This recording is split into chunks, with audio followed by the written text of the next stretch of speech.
Occasionally we find it necessary to group several commands together and treat them as one command.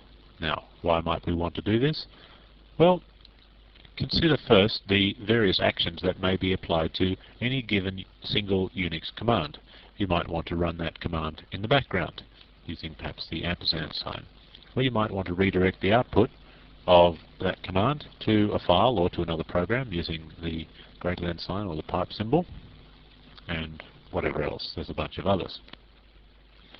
Now, if you wanted to actually apply one of those actions, such as running in the background or redirecting, to several consecutive programs, what you actually might want to consider doing is group the programs together and then apply that action to the group.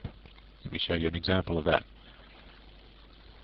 Suppose I had the following two programs.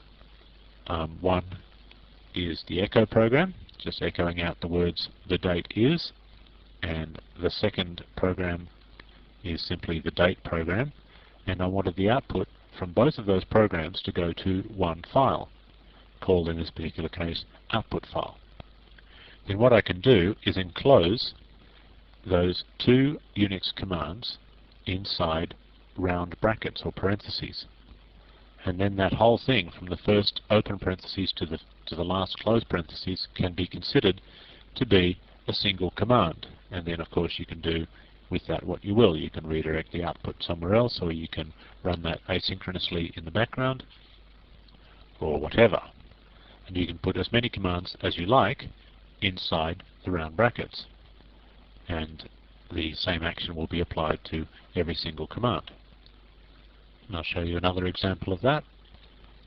I can simply type an open bracket on a line by itself, press enter, and the shell says, oh okay, well you're going to be grouping some commands, so here's a little secondary prompt to go on with that'll let you know that you're still in the grouping phase. So I can say, alright, pwd followed by an ls followed by anything, it doesn't really matter who, and then I will close the round brackets there and run all of that in the background.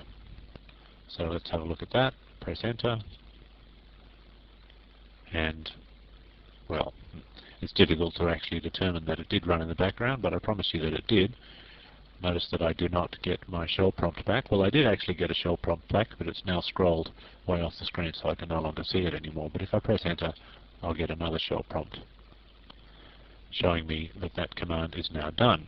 Brackets pwd ls and who, close brackets.